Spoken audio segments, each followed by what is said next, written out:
Hello, Beulah Church family and friends. Welcome to this first day of fall. And boy, is it really the first day of fall, rainy and cold. But I'm so thankful that you have joined us for our Wednesday Bible study. Tonight, we're going to be talking about forgiveness. Forgiveness is something that is hard. It's hard for us as humans to wrap our minds around. Why is it that we have to forgive? Why is it that someone who treats us so bad even deserves forgiveness? What does it mean to forgive someone? And we're going to talk about all of those things tonight. Back in October of 2006, in a really quiet little Amish community in Lancaster, Pennsylvania, a man who was known in that community, he was not an Amish man, but he stormed into a one-room schoolhouse with a gun, and he shot 10 little girls that day. 5 of them were killed, and then he turned the gun on himself and took his own life that day.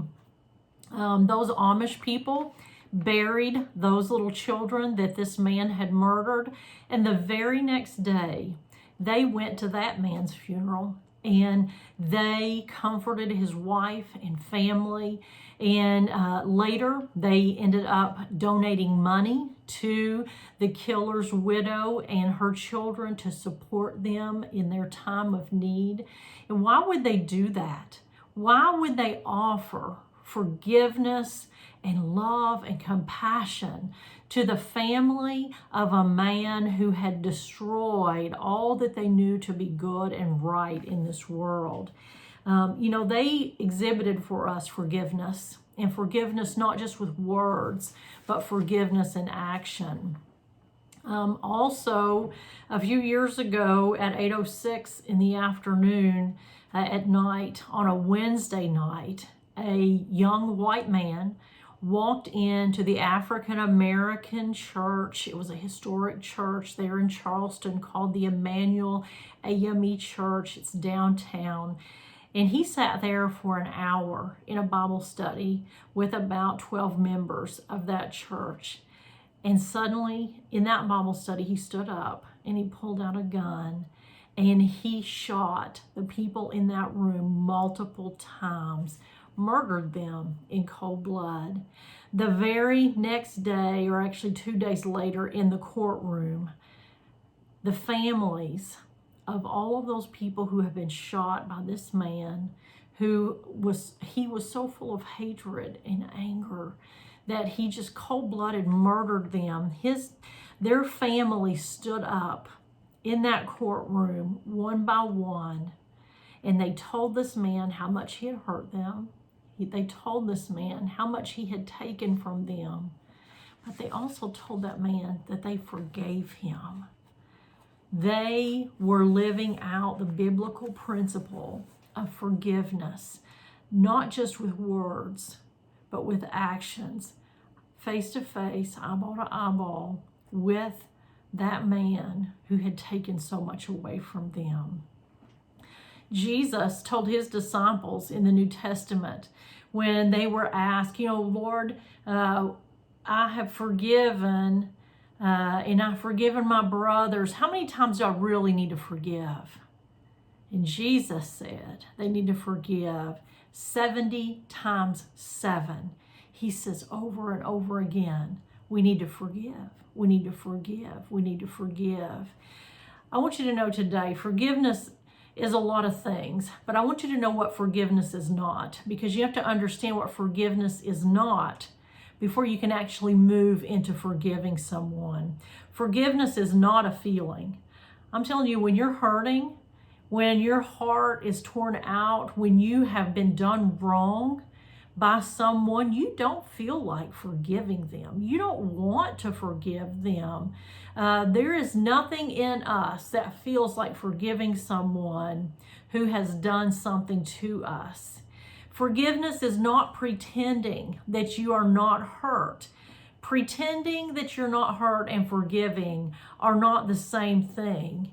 You see, God can heal our hurt, but he can't heal when we're pretending that we're not hurt. And so when you forgive someone, that doesn't mean that you just walk around like nothing has ever happened. No, you are experiencing pain. You're experiencing betrayal. You're experiencing the horror of what has happened, but you are not pretending that that hasn't happened. And forgiveness is not saying that what that other person did was not wrong. Yes, they have wronged you. And yes, they should not have done what they did. So you are not pretending, or you are not saying that what they did is not wrong. And forgiveness is not relieving that other person of the responsibility of what they have done. We don't let them off the hook for what they have done, but what we do is we leave them in God's hands, who ultimately holds them accountable for what they have done.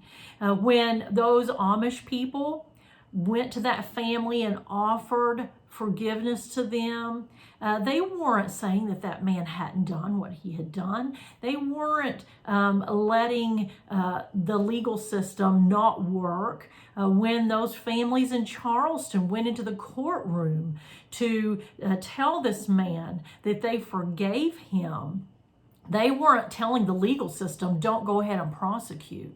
No, they were letting him experience the consequences of what had happened to him.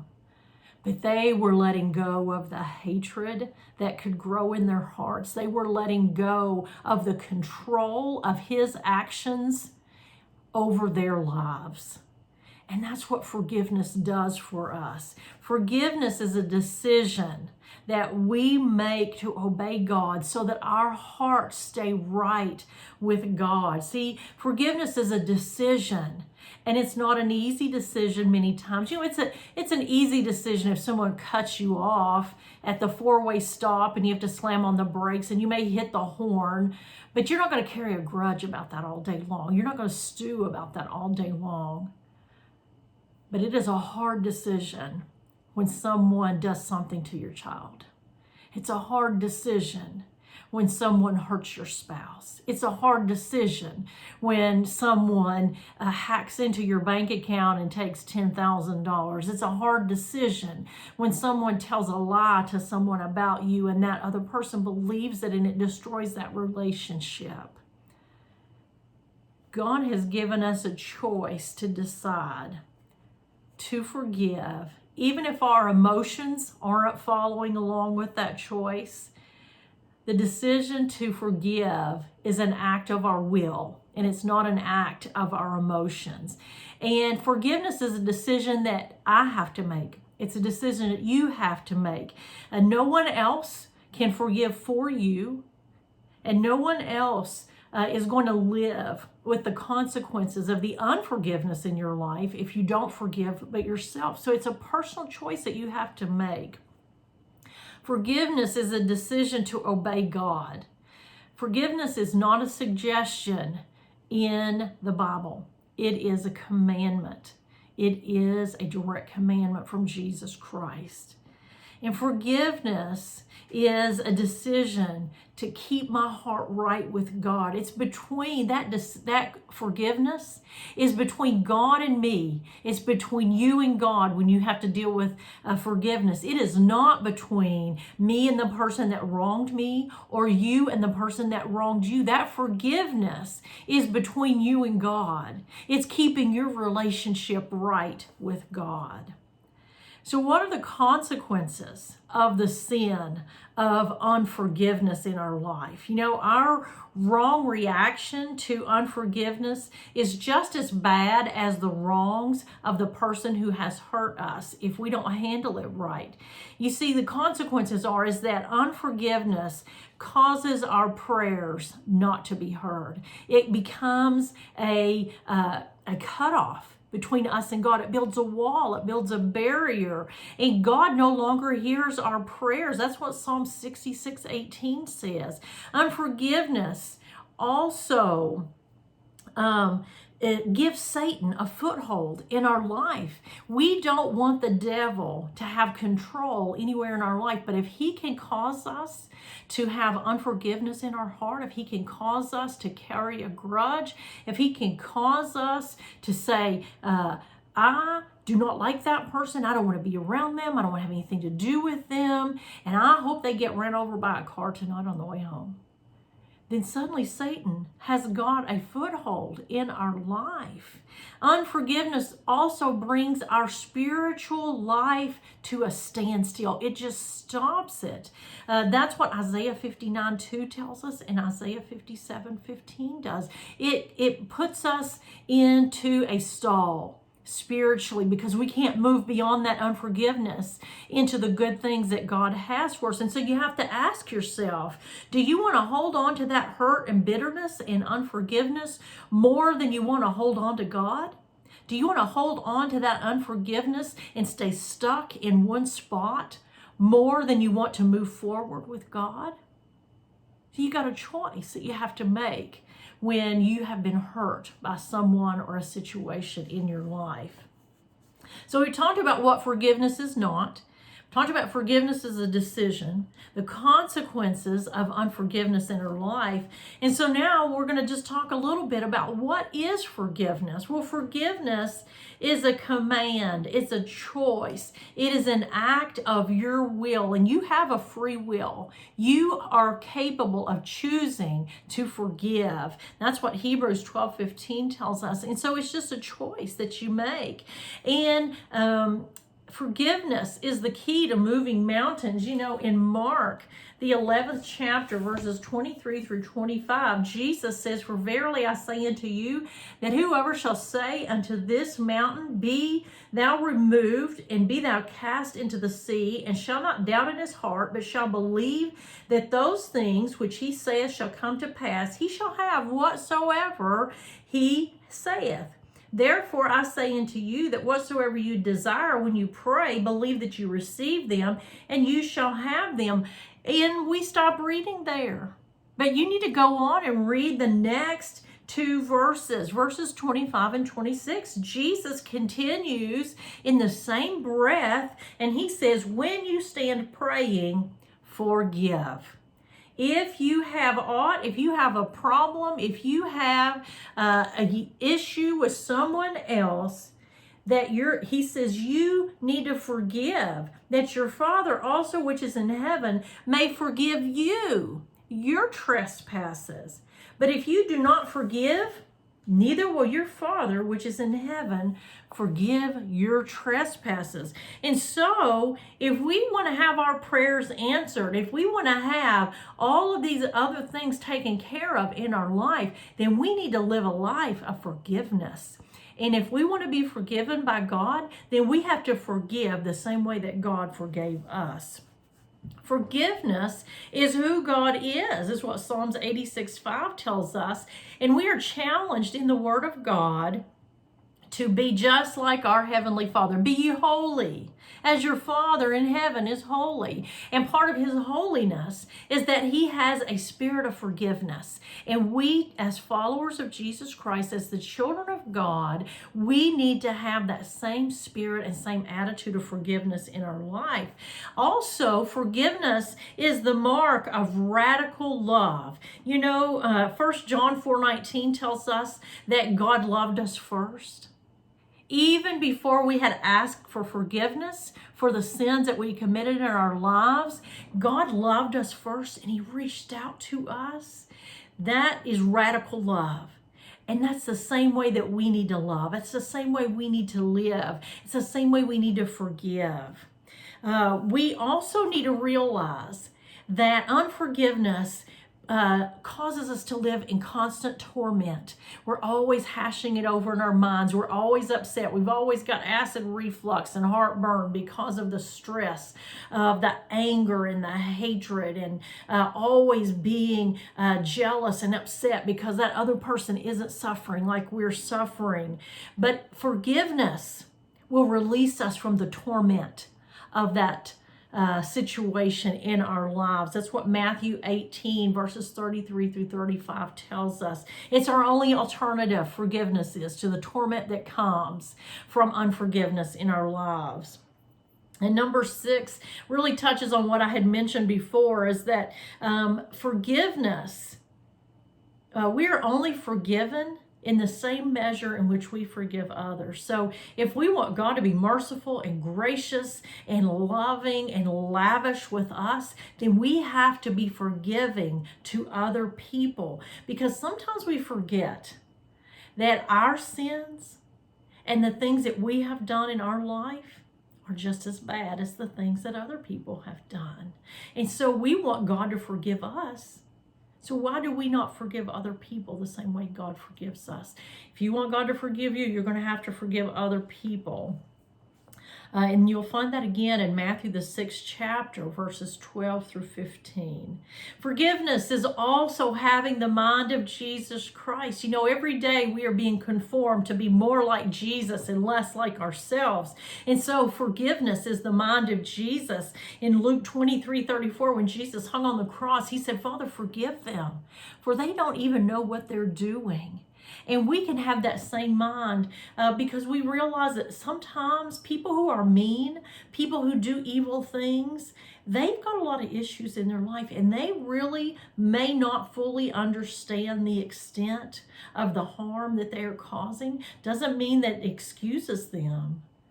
But we can also realize, hey, there's a lot more going on there than what I'm seeing. So God, I just pray you help me to forgive them, because they don't know what they're doing.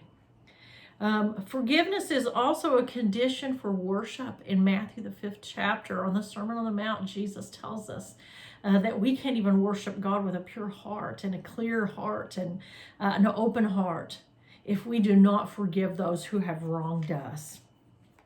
Number 10, forgiveness is not just a one-time act, but forgiveness is a lifestyle. It is the way that we have to live every single day of our lives.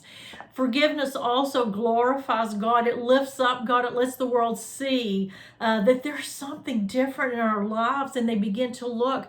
I mean, when I look at the story of those Amish families and how they were able, in the middle of their grief and the horror of what had happened, how these families in this Manual AME church, when they were hurting so deeply and they had all the right in the world to be angry and to lash out at this man, how that they just stood there, and in the midst of their grief and their tears and their loss, they were able to offer forgiveness. I said, that took something that was beyond them. That took something supernatural happening in their hearts and their lives. It's an act of God. And so forgiveness glorifies God. It lets the world see that God is greater than all of our circumstances. So how do you know if you have actually forgiven someone? You know, I've gone through situations where people have done things to me that I didn't ask for, that I didn't deserve, I didn't cause to happen, but they're just flat out mean and nasty people in this world who do things, who try to destroy you, try to destroy your family, try to destroy your influence. And when I was dealing with some of those situations, when I would see those people, man, it was like getting hit in the face with a pan of hot grease every time I saw them. I mean, it just boiled me to see them. But when I knew that I had forgiven them, it's when I could see them and my blood pressure didn't shoot through the roof. I could hear their name and I didn't just go, ugh. I could see them out somewhere and not have an urge to run over them with the car, or wish that something bad would happen to them that day, or wish that they could just hurt as bad as they had hurt me and go through the things that I had gone through because of them. I knew when I had been able to forgive them because they no longer had an effect on my life. They no longer had control over my emotions and my thoughts and my future. I've been able just to walk on by. I've been able to, when someone's talking about them, not jump in and say, yeah, but do you know what kind of person they are? No, I just go on because I've let it go. And I've let God have control of the situation, because God said, vengeance is mine. One day, the truth will be revealed. People will see the badness of those people for what they really are. And ultimately, one day in judgment, if those people have never asked for forgiveness for the sins that they've committed against me or my family or against you, they're going to meet the judgment of God. And they're going to pay for those sins. But I want to encourage you tonight to not let unforgiveness be a part of your life. Don't let it take root in your heart and in your soul. But I desire, and God desires, for you to be free from that unforgiveness and to walk in freedom, regardless of what anybody has done to you, regardless of what they've said to you. You need to just turn it over to God and make sure that your heart's right before God. And then trust God to take care of those people in that situation. I'm thankful that you have joined me tonight for our time together. We've been on vacation, and so we've not posted Wednesday or Sunday Bible studies or preaching services for most of the month of September, but we're back and we are ready to roll with you for the remainder of this year. And so I invite you to join us in person on Sunday morning. We have Sunday school at 10 o'clock. We have Sunday morning worship at 10:45. We will be having Wednesday night Bible studies at 7 o'clock in the sanctuary every night in person. You're welcome to join us.